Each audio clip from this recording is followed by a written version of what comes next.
Hello students, good evenings. Calculus वाला में आपका स्वागत है। आज हम क्लास 12 सीबीएसई के लिए और स्टेट बोर्ड इंग्लिश मीडियम के लिए मैथ्स स्टार्ट कर रहे हैं और यह बहुत ही इम्पोर्टेंट वीडियो होने वाला है।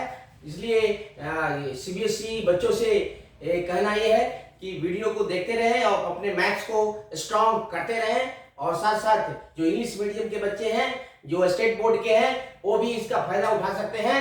तो हम चलते हैं सीधे क्लास 12 के मैथ्स का फर्स्ट चैप्टर जो है रिलेशन एंड फंक्शन। तो आज से हम रिलेशन फंक्शंस क्लास 12 का मैथ्स स्टार्ट कर रहे हैं कैलकुलस वाला पर। तो कैलकुलस वाला में एक बार फिर से आपका तहे दिल से स्वागत है। तो हम चलते हैं और इसको स्टार्ट करते हैं। सबसे पहले तो हम यहाँ देखेंगे कि ऑर्डर्ड पेयर क्या होता है। ऑर्डर्ड पेयर ये सेट्स और रिलेशंस पढ़ने से पहले बच्चों सेट्स की जानकारी होनी चाहिए, जो आप 11th में बहुत सारे कर चुके हैं। थोड़ा सा हम इसमें बैक में जाएंगे और इसमें आपको ऑर्डर्ड पेयर, जो पेयर ऑर्डर में लिया गया हो उसे ऑर्डर्ड पेयर कहते हैं। जैसे 2,3 एक पॉइंट होता है कोऑर्डिनेट्स ज्योमेट्री में, तो इसमें 2x कोऑर्डिनेट होता है जिसको हम पहले बोलते हैं, और जो 3 होता है वो y कोऑर्डिनेट होता है, उसको हम बाद में बोलते हैं। तो 2,3 अर्थात 2 और 3, 2 and 3 has been taken in order. The first coordinate is x coordinate and second coordinate is y coordinate. So here, तो यहाँ पर भी अगर दो सेट a and b इस प्रकार हो कि जब कभी पहला एलिमेंट a से लिया जाए और दूसरा एलिमेंट सेट b से लिया जाए तो a, b को ही हम ऑर्डर्ड पेयर कहते हैं। So let us define ordered pair. First,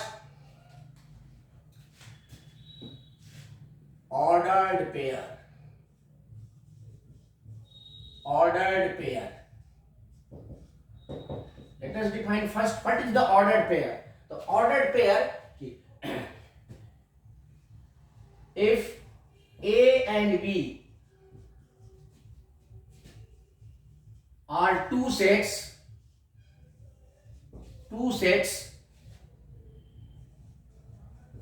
such that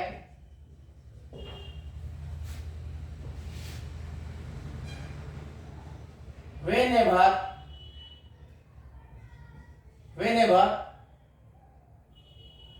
A belongs to set A and B belongs to set B, then A and B taken in order as A, B is called an ordered pair. Is called an ordered pair. Ordered pair in which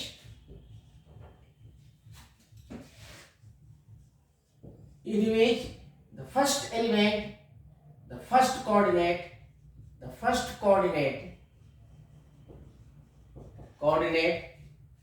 A is always taken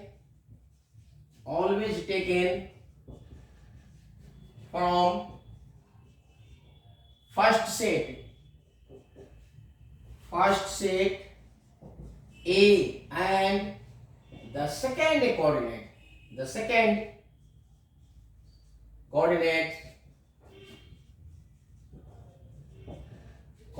B is taken from second set B, from second set B। तो इस तरह से हम देखते हैं कि A, B के रूप में जितने भी हम पेयर लेते हैं संख्याओं का, नंबर्स का, तो इसे ही हम ऑर्डर्ड पेयर कहते हैं। यदि पहला कोऑर्डिनेट फर्स्ट सेट से हो और दूसरा कोऑर्डिनेट सेकंड सेट से हो। अब इसमें हम कोऑर्डिनेट्स को बदल नहीं सकते हैं, बदलेंगे तो ये पॉइंट्स अलग अलग हो जाएंगे। जैसे एग्जांपल हम देते हैं, एग्जांपल में देखो यहां पर if a is equal to 1 2, पहले सिंपल एग्जांपल लेते हैं, and B equal to 3 and 4, then find all possible ordered pairs. देखिए, then find all possible ordered pair for first set A. Generally A and B में first set A को ही लेते हैं, जब तक कि कुछ कहा नहीं जाए कि B फर्स्ट सेट है तब तक A को ही फर्स्ट ले लीजिए. First set A and second set B. तो देखिए इसको कैसे हम निकालते हैं, फाइंड आउट करते हैं. बहुत सिंपल है. इसको एक एक करके हम पेयर वाइज बना लेते हैं और यही ऑर्डर पेयर होता है.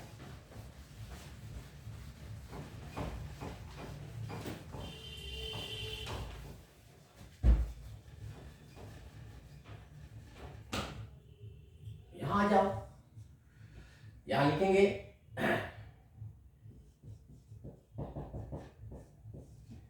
A equal to 1 2 and B equal to दिया हुआ है आपका 3 4. Therefore all ordered pairs equal to, इसमें से फर्स्ट लो, इसको साथ में लिख सकते हो. बहुत सिंपल है. फर्स्ट लो इसके साथ पेयर कर लो 1 3 1 4. देन 1 से हो गया, फिर सेकेंड एलिमेंट लो 2 3 एंड 2 4. इस तरह से ये 4 ऑर्डर्ड पेयर्स मिलते हैं. यदि A में 2 एलिमेंट्स हो और B में 2 एलिमेंट्स हो तो A और B से बनने वाले जितने भी ऑर्डर्ड पेयर्स होंगे तो दोनों का प्रोडक्ट होता है 2 into 2 दैट इज 4. और इसको लेते हैं. ये ध्यान रखना है, फर्स्ट कोऑर्डिनेट्स हमेशा फर्स्ट सेट से आना चाहिए, सेकंड कोऑर्डिनेट सेकंड सेट से आना चाहिए. तो इस तरह सबसे पहले हम फर्स्ट सेट का एक एलिमेंट लेते हैं और उसको दूसरे सेट के ईच एंड एवरी एलिमेंट के साथ पेयर कर देते हैं. फिर जब सेकंड सेट का सभी एलिमेंट्स पेयर हो जाते हैं फिर उसके बाद में फर्स्ट सेट का फर्स्ट सेकंड एलिमेंट लेते हैं, उसके साथ भी वही प्रोसेस यूज करते हैं. तो इस तरह से हमें डिफरेंट सभी ऑल पॉसिबल ऑर्डर्ड पेयर्स मिल जाते हैं. इसको हम सेट्स के रूप में इस प्रकार लिखते हैं.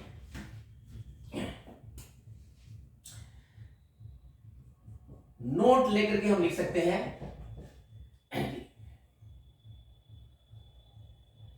ordered pair is equal to A comma B such that A is always from first set A and B is always from set B. तो इस तरह से A और B से बनने वाले जितने ऑर्डर्स पेयर्स होते हैं वो A कॉमा B के रूप में ही ये हम दे सकते हैं. तो इस तरह से हम ऑर्डर्ड पेयर को डिफाइन करते हैं. ये दो सेट्स दिए हुए हो तो उनसे बनने वाले ऑर्डर्ड पेयर्स हम इस तरह से निकाल सकते हैं. अब है कि दो ऑर्डर्ड पेयर्स यदि इक्वल है तो क्या होता है. ठीक है, देखते हैं कि कब दो ऑर्डर्ड पेयर्स इक्वल होंगे. तो इसको भी हम स्टार देके लिखते हैं. Equal ordered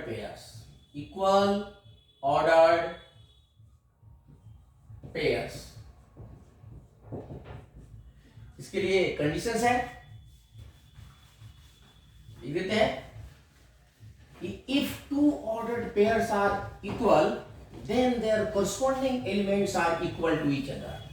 that means first ordered pair का first coordinate second ordered pair के फर्स्ट कोऑर्डिनेट के ही इक्वल होगा. If two ordered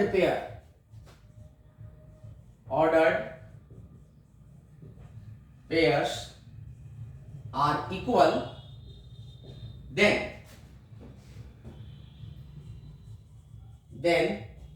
their corresponding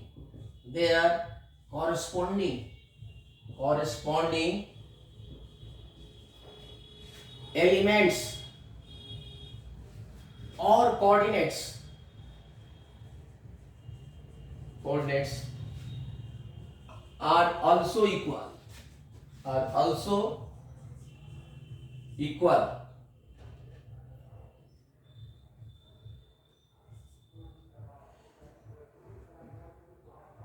are also equals. So देखिए यहां पर that is if देखो x1 y1 is equal to x2 y2, ये दो ऑर्डर पेयर्स हैं, इक्वल्स हैं, then this implies that x1 is equal to x2, first coordinate equal to first coordinate of this, and y1 is equal to y2. ऐसा नहीं करना है कि x1 is equal to y2, गलत हो जाएगा। इसका फर्स्ट कोऑर्डिनेट इसके फर्स्ट कोऑर्डिनेट के इक्वल होगा, इसका फर्स्ट सेकंड कोऑर्डिनेट इसके सेकंड कोऑर्डिनेट के इक्वल होगा। इस पर एक बहुत ही अच्छा सा एग्जांपल बनता है, लिख लेते हैं example 2। If x minus 1 y plus 2 is equal to 3 5, then find x and y।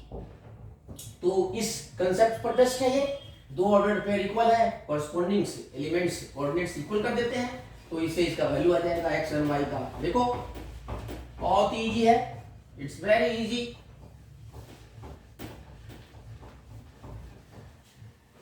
देखो रिलेशंस एंड फंक्शंस पढ़ने के लिए ये ऑर्डर्ड पेयर्स, कार्टेशियन प्रोडक्ट इसके बाद आएगा। कार्टेशियन प्रोडक्ट में ऑर्डर्ड पेयर की जरूरत होती है, that's why I am giving you the first definitions of ordered pairs and their examples. Then we pass on to Cartesian products of two sets. Cartesian product is simple products of two sets. Product of two numbers is simple product in arithmetic or algebra, but the product of two sets is defined as Cartesian product. So product of two set is called Cartesian products of two sets whose elements are all possible ordered pairs of elements formed by the set of A and that of set B, in which the first coordinates comes from first set A and second coordinate comes from second B. So we'll define that one just after this one. Okay, so first let us find x and y, which is based on two equal ordered pairs. If two ordered pairs are equal, as I have said you that यदि दो ordered pair आपस में बराबर होते हैं तो corresponding coordinates भी आपस में बराबर होते हैं। तो बच्चों अब इसको उसी हिसाब से उसी के अकॉर्डिंग सॉल्व करते हैं, तो इसका सॉल्यूशन हो जाएगा आपका given. First right the given thing, given x1 minus 1 y plus 2 equal to 3 5, therefore x1 minus 1 is equal to 3, this is equal to this and this is equal to this, and y plus 2 is equal to 5. So here x is equal to 3 plus 1, that is x is equal to 4, or here y is equal to 5 minus 2, that is y is equal to 3. Therefore x is equal to 4 and y is equal to 3. This is your answer. So this way we can find x and y if two ordered pairs are given to be equals. So now we pass on to Cartesian product of two sets, which is very important for relation and functions. ठीक है बच्चों, आगे इसको बहुत ही जरूरी है ordered pair. अब ordered pair देखो, अब इसमें है कि ऑर्डर्ड पेयर्स को अगर आपस में बदल दें तो दोनों इक्वल नहीं होते हैं। जैसे x1, जैसे इसको हम ऐसे नहीं लिख सकते हैं, जैसे 2, 3 इज नॉट इक्वल टू 3, 2, इसको आपस में नहीं बदल सकते हैं, बिकॉज इसको देखो ऑर्डर्ड पेयर्स को हम ग्राफ पर भी डिनोट कर सकते हैं, जो x और y प्लेन में, जो जहां पर फर्स्ट कोऑर्डिनेट x का वैल्यू होता है, सेकंड कोऑर्डिनेट y का वैल्यू है। तो generally from that concept this point here, इसका x कोऑर्डिनेट 2 है, 2 है और y कोऑर्डिनेट 3 है, लेकिन यहां पर x कोऑर्डिनेट 3 है, तो x कोऑर्डिनेट ही बदल गया, तो points get change, that means this two ordered pairs are not equal. Next देखते हैं Cartesian products of two sets. Cartesian product of two sets.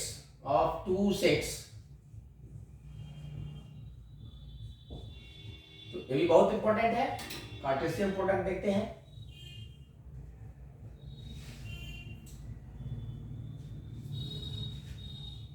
If A and B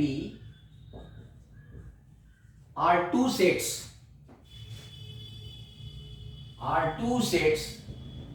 then their product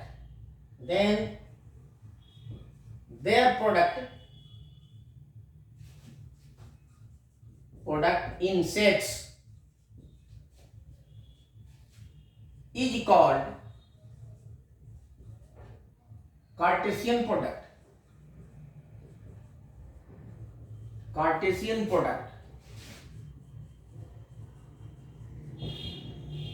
of set A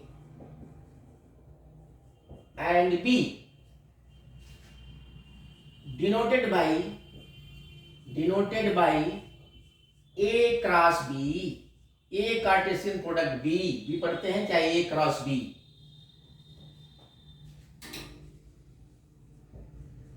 which is a new set of all possible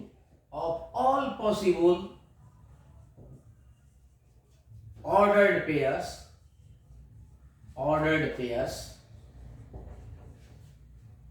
formed by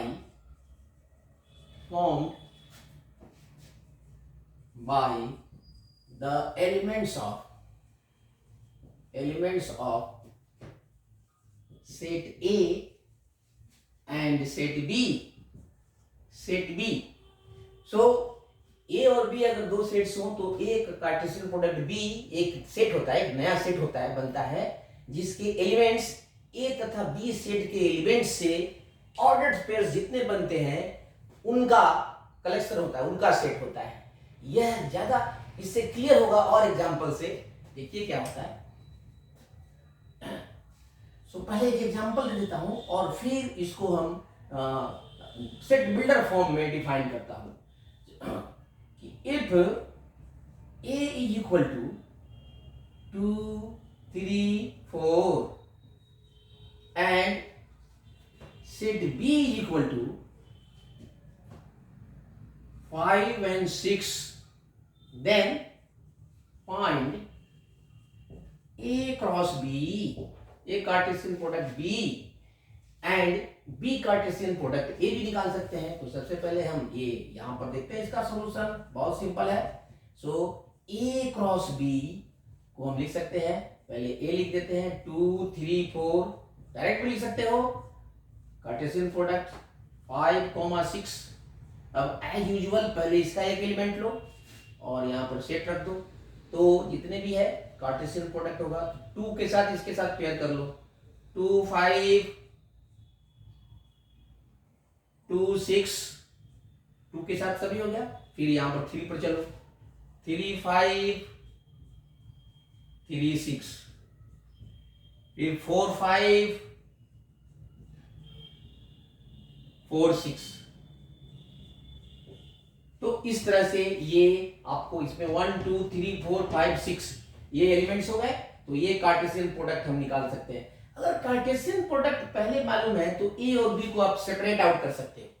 एक Cartesian product of two sets is given, then we can separate the set A and set B.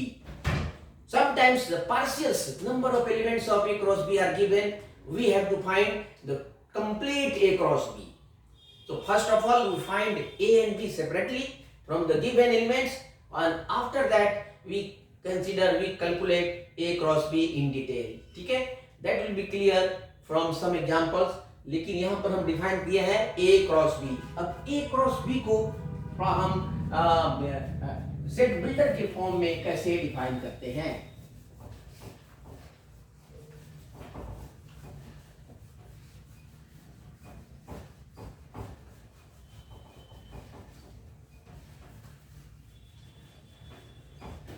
देखो, this makes the basis of your this chapter relation and functions. After this A cross B Cartesian product, we directly goes to that relation and functions. So notes में हम लिखते हैं first में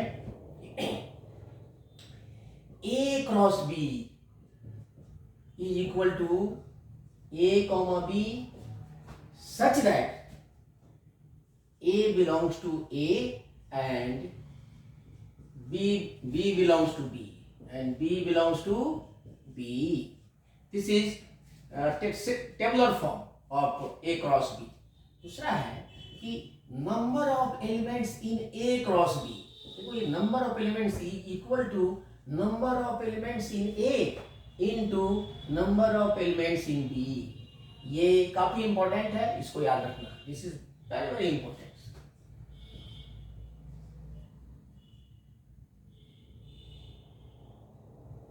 very important. B in. So इसको याद रखिएगा कि number of elements, जैसे हमने देखा है कि ए में कितने एलिमेंट्स थे? 3 एलिमेंट था. एन में 3 एलिमेंट था, 3 एलिमेंट्स था. बी में अभी देखे थे सिर्फ 2 एलिमेंट था. तो एन ए क्रॉस बी में भी हमने देखा था 6 एलिमेंट्स था. तो 2 into 3 that is 6. So number of elements in A cross B is equal to number of elements in A into number of elements in B. Okay? Then हम चलते, then we pass on to relation. Now the relation, जहां से 12th का main syllabus start होता है. Now relation.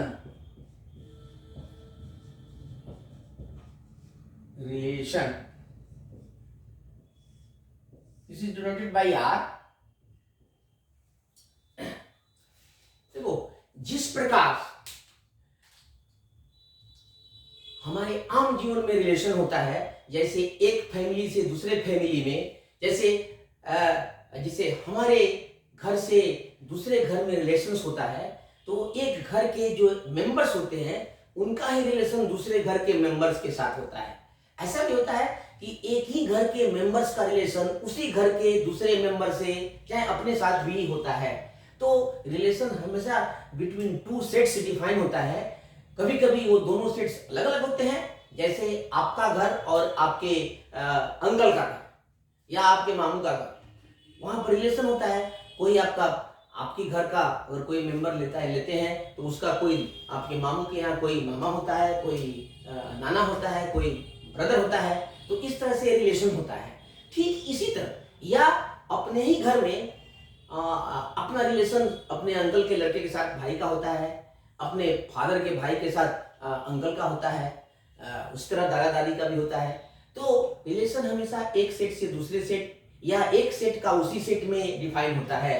तो हमेशा यह ए क्रॉस बी फॉर्म का ही होता है, ए कॉमा बी का, क्योंकि रिलेशन हमेशा दो लोगों के बीच ही होता है. तो एक लोग एक सेट से आना चाहिए, दूसरा लोग दूसरे सेट से. सेट क्या है? This is also a family, this is also a group of numbers in a specific manner and uniquely selected. तो यहाँ रिलेशन हम देते हैं कि यदि A और B दो सेट्स हैं तो A क्रॉस B के जितने भी सबसेट्स होते हैं उसे ही हम A से B में रिलेशन कहते हैं. Each and every subsets of A Cartesian product B is called a relation. So mathematically we define in form of subsets of A cross B. अभी मैं इसको एग्जाम्पल से ही बताता हूं तो और क्लियर होगा. जैसे लिखिए,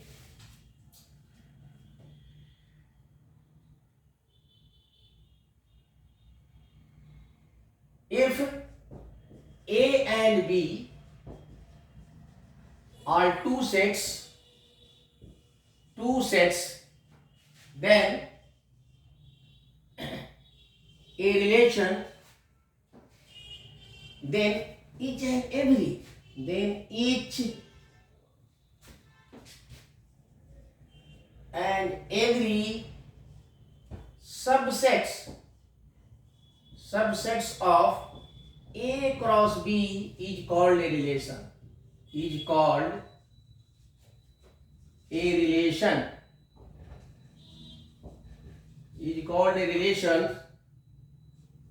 are from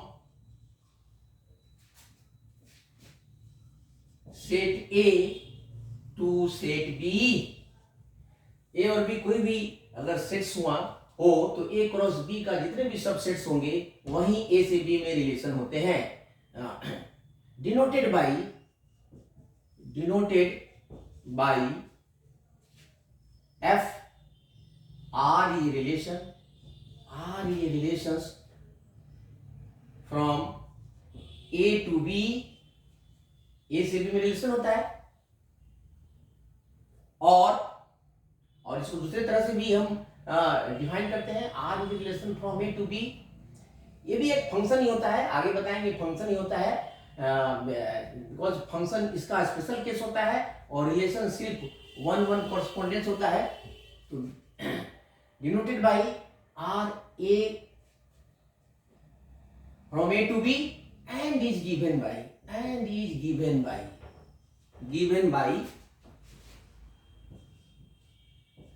R is equal to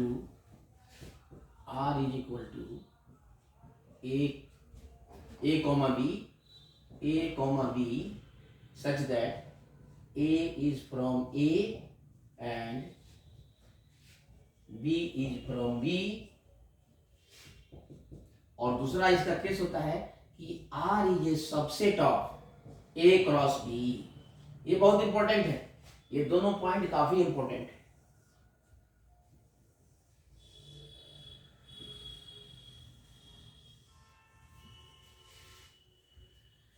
Example,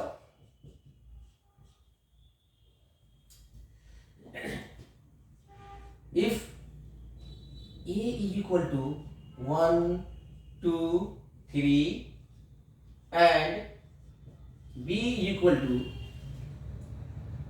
3, 4, 5, then find a relation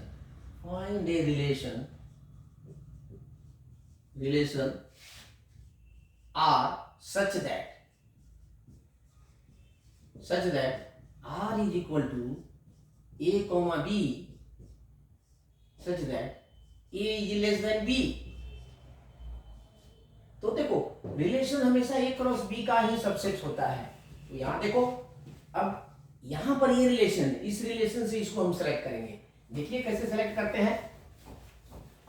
पहले A क्रॉस B निकाल लेते हैं और उसमें से हम ये इस कंडीशन के अनुसार जो दिया हुआ है उसको हम सेलेक्ट कर लेते हैं।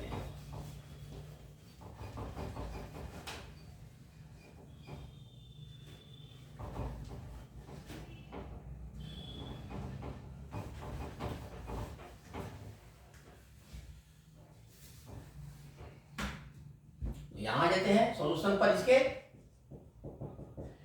A is given to be 1, 2, 3 and B is equal to 3, 4 and 5। हमें रिलेशन R निकालना है, डिफाइंड बाय दिस। सो पहले हम निकाल लेते हैं एंड सिंस, अब पहले लिख लेते हैं therefore A cross B is equal to 1, 2, 3 Cartesian product 3, 4, 5। अब देखो इसमें कितने एलिमेंट्स होंगे, 3 into 3 9 होंगे। तो 1, 3, 1, 4, 1, 5, 2, 3, 2, 4, 2, 5, 3, 3, 3, 4 and 3, 5। हम सभी में कॉमा दे देते हैं, ये कॉमा भी होता है इसमें, ठीक है। तो ऑर्डर्ड पेयर के रूप में लिखे जाते हैं। अब देखो A क्रॉस B तो निकल गया, therefore अब चूंकि since R is equal to A comma B such that A is less than B और साथ साथ A का एलिमेंट है और B का एलिमेंट है। तो देखो यहाँ पर this will reveal the secrecy of this relation. अब इसमें से कितना लेना है देखो यहाँ पर, first coordinate is less than second coordinate. तो ये हो सकता है, इसमें से चूज कर लेंगे जो इसको सेटिस्फाई करता है। ये होगा, ये हो सकता है, ये हो सकता है, ये भी हो सकता है, ये नहीं होगा, ये भी हो सकता है और ये भी हो सकता है, अर्थात एक नहीं होगा, 3,3, ठीक है। So therefore r is equal to हो जाएगा आपको 1 3 1 4 1 5 2 3 2 4 2 5 3 4 3 5। ये नहीं हो सकता क्योंकि इक्वल है, हमें छोटा लेना है, तो इस तरह से हम इसको रिलेशन लिखेंगे। अब इसमें देखते हैं कि डोमेन, रेंज और को डोमेन क्या होता है रिलेशन का, तो इसको डिफाइन कर लेते हैं। डोमेन, को डोमेन एंड रेंज, तो इसी से डिफाइन कर सकते हैं हम डोमेन, को डोमेन एंड रेंज। थोड़ा सा टेक्निकल प्रॉब्लम आ रहा है बच्चों, इसलिए हम अभी इस वीडियो को यही खत्म कर देते हैं, फिर हम मिलते हैं बाद में। Thank you.